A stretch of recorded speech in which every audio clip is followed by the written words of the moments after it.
warahmatullahi wabarakatuh. Salam sejahtera bagi kita semua. Dan untuk sedikit sharing nih untuk kita semua dan bagi kawan-kawan sekalian. Dengar-dengar nih kan, karena lockdown dan PSBB itu nggak berhasil diberlakuin di Indonesia. Maka pemerintah Indonesia semakin kesini semakin mengambil tindakan yaitu dengan memberlakukan sistem herd immunity. Setelah Lebaran Idul Fitri ini, pemerintah nggak akan lagi update berapa jumlah rakyat yang terkena COVID. Kemungkinan sekitar 18.000 hingga 19.000-an. Dan kemungkinan lagi nih dalam waktu dekat ini, sistem herd immunity ini akan diberlakukan di Indonesia. Dan herd immunity ini memiliki arti yaitu menyerahkan rakyat kepada seleksi alam.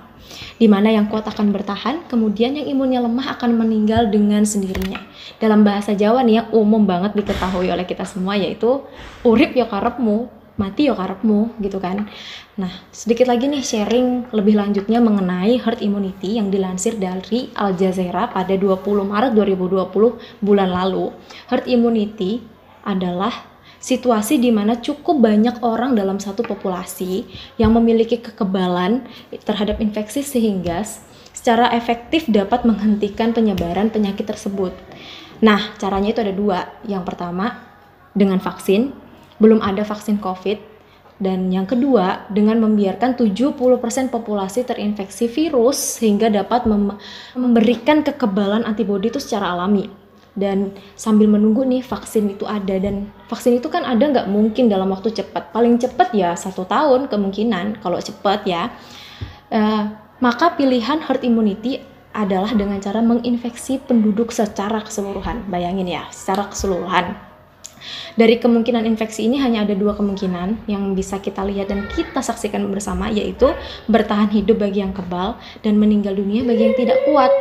Nah, herd immunity yang pelan-pelan akan dilakukan atau meski nantinya nggak akan dibilang herd immunity, secara langsung tuh nggak akan pernah dibilang kalau ini nih lagi memperlakukan sistem herd immunity gitu kan. Tapi kita akan mulai merasakan keberadaannya. Yang sadar paham betul arahnya herd immunity dan yang nggak sadar akan berpikir bahwa COVID-19 ini udah berakhir, udah reda, udah hilang gitu kan. Padahal ya belum selesai gitu.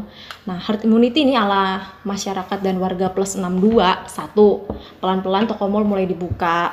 Terus transportasi mulai lagi dibuka dengan adanya protokol kebersihan atau adanya protokol kesehatan yang tinggi. Terus yang kedua, pelan-pelan sekolah akan mulai dibuka. Terus yang ketiga, pelan-pelan kantor mulai beraktivitas secara efektif lagi, secara aktif lagi seperti biasanya, dan diperbolehkan untuk aktif kembali dengan persyaratan adanya protokol kesehatan, adanya tempat cuci tangan gitu kan. Dan dampak negatif dan positif dari herd immunity ini juga ada. Yang pertama nih yang harus kita ketahui yaitu dampak positifnya, di mana pandemi akan segera berakhir.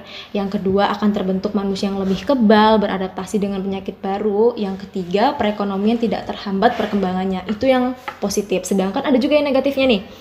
Negatifnya yang pertama, akan kehilangan penduduk hampir separuh juta jiwa. Bayangin, separuh juta jiwa kita akan kehilangan penduduk. Dan yang kedua, adanya kematian massal. Yang ketiga, rumah sakit akan super kewalahan. Lalu, manusia yang kuat dengan gaya hidup yang bagus, daya tahan tubuh yang baik, maka akan kebal dengan penyakit COVID ini. Dan sebaliknya, manusia yang tidak mempunyai sistem kekebalan tubuh, baik dengan faktor risiko penyakit penyerta, maka akan tereliminasi dan akan meninggal dengan sendirinya. Agar bisa bertahan menjadi salah satu bagian herd immunity, yang pertama harus kita lakukan yaitu ubah gaya hidup, mulai bersih, berolahraga, makan minum yang sehat, minum vitamin. Yang kedua, ubah lingkungan menjadi hidup lebih sehat, pakai masker, hindari kerumunan, sering cuci tangan, pakai masker, pakai hand sanitizer kemana-mana gitu kan. Dan juga menjaga lingkungan kita tuh agar tetap bersih gitu. Jadi di sini COVID itu mengajarin kita bagaimana kita tuh harus menjaga hygiene kita itu jadi lebih bersih, jadi manusia yang lebih bersih lagi, jadi rajin sebelum makan cuci tangan, habis makan cuci tangan, habis kemana-mana cuci tangan. Dan itulah hal yang harus kita lakukan ketika herd immunity ini diberlakukan di Indonesia. Umat manusia akan berevolusi, mengalami seleksi alam. Harus ada yang dikorbankan, semoga tidak banyak.